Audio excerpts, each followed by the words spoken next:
The film opens with two best friends, the uptight Katie and the promiscuous Sloane, looking forward to their upcoming out-of-town trip. They will be working at a farm called Eco Field Organic Farms for a month, so they can save up to go shopping in New York City. On the next morning, they get picked up by Katie's cop Uncle Jason, and will be staying at Jason and his girlfriend's place for a night before going to the farm. As they settle into the new place, Sloane suggests that they should come up with fake names during their stay in the town. Sloane comes up with the name Heather, while Katie comes up with the name Ripley. The day after, Uncle Jason drops the two off at a station from where they will take the bus to the farm. Being the protective cop uncle he is, Jason tells them that they should come up with a safe word in case they get in trouble. Jason asks Katie to send him a different code word in the alphabetical order every day. The safe word of the day is apple. After the uncle leaves, the two still have to wait for the bus, and they decide to wait at the cafe.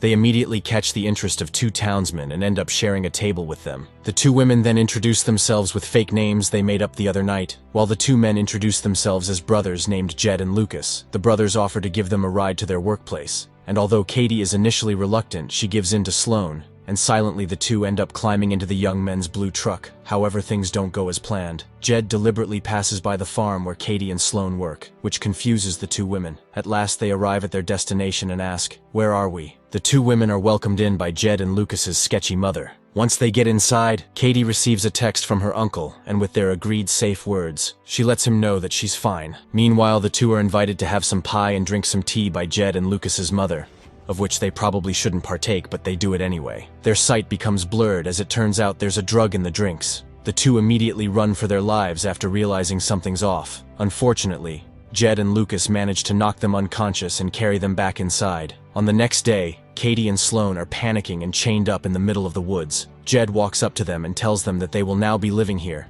and they are given basic amenities to survive, such as clothes, a bed, and a toilet. Sloane and Katie are now dressed, and Jed's boss Boris shows up and takes Katie's phone to check if anyone knows their whereabouts. At this point, he discovers that Katie and Sloane lied about their names as well as the code word Katie used in the text message. Katie and Sloane are finally forced to tell him that the word apple is the safety word. As soon as everything is back on track, Katie and Sloane get ready to take a bath with makeshift showers. Right when they are preparing to bathe, the town sheriff shows up with his gun drawn. As it turns out, the sheriff is a corrupt individual who condones human trafficking, and he has come to assault one of the women. After the evil sheriff leaves, Sloane visits the shaken Katie to soothe her. On the other side of town, Uncle Jason is getting worried because the latest text he received from Katie contains the same safe word that was used yesterday. In the woods, Lucas welcomes another customer who from this point on we shall refer to as the scruffy guy. He then picks Sloane and brings her inside the trailer. Unsurprisingly, the scruffy guy is a bit of a psycho. Back to the cop uncle. He finally makes a call to Sloane and Katie's place of work and learns that they never showed up for work yesterday. He rushes to look for them. Meanwhile, Sloane and Katie's day is just about to get even worse, because the next customer that shows up is even sketchier than before. Jed and Lucas rush to cover their heads as the next customer walks closer. The pig-masked dude picks Sloane and takes her inside the trailer. After he leaves, we don't know for sure what the pig-masked dude did to her, as Sloane appears even more traumatized than before.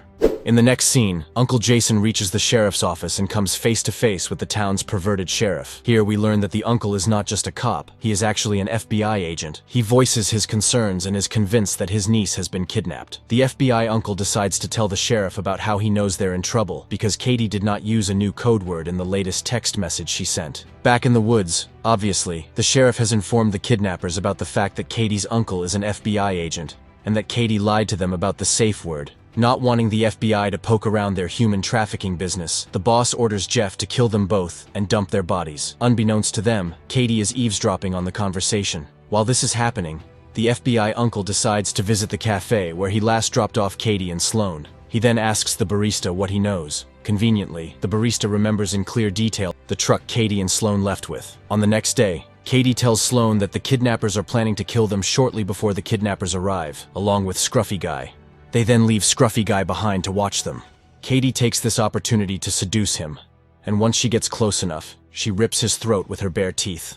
The two women then proceed to free themselves of their chains. Not long after, the sheriff arrives at the scene, presumably to kill them. But just as he steps out of his car, Katie and Sloane steal his car. The two women drive back into town and proceed to visit the hardware store to gear up. Some real shit is about to go down now. They then ask the cashier if he knows Boris, the man with the blue truck, and the cashier knows where he lives. On the other side of town, Uncle Jason continues his investigation by visiting the town's car insurance building today. He makes up a story about accidentally colliding with a blue truck and asks who owns it. The boss informs him that Boris owns it. Just as he makes it back home, it turns out that Katie and Sloane have snuck up on him and thrown a bunch of nail-spiked tennis balls at him, injuring him badly. Now that the tables have turned, Boris pleads for his life, and even goes as far as offering his money in exchange for sparing his life. Right then, Uncle Jason pulls up in front of Boris's house. Back inside, Katie and Sloane begin questioning him about the identity of the man with the pig mask. When Boris refuses to reveal it, Katie and Sloane take a spiky stick and stick it up in his behind. When Uncle Jason finally enters the house, it appears that Katie and Sloane have disappeared, and he takes the side of dying Boris. Jason then hears the roar of car engines and storms outside. Katie and Sloane drive off while Uncle Jason rushes the dying Boris to the hospital. In the next scene, the sheriff informs Uncle Jason that Boris did not make it, growing even more worried. Uncle Jason decides to try calling Katie's phone, but then realizing his cover is blown, the sheriff takes out his gun. Katie and Sloane pull up in front of a church, and we learn that the pig mask dude is actually the town's priest. Sloane makes her entrance inside the church and comes face to face with the rapist. With Katie's help, the two best friends take down the bastard. As Katie and Sloane drive away, we see that they are now content and carefree.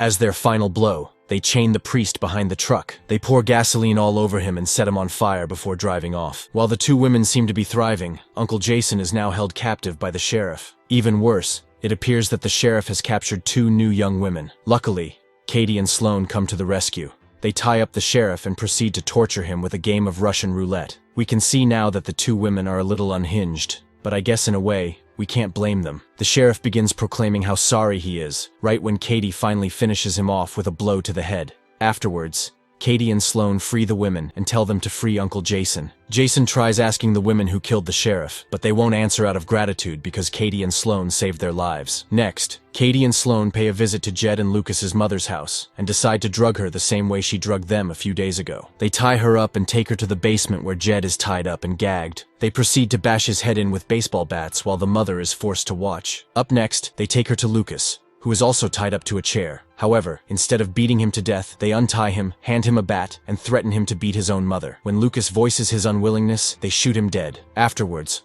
the two women set up his body so that it looks like he killed himself. It is revealed that they plan to pin all the murders on him. Desperate, the mother offers them money in exchange for sparing her life. In a chilling turn of events, instead of sparing her, Katie takes the lawnmower and brutally murders her with it. In the next scene, Uncle Jason pulls up at Katie's house to pick her and Sloane up. It appears that some time has passed. Katie and Sloane get dropped off at the airport and excitedly make their way to New York City. And that's where the film ends.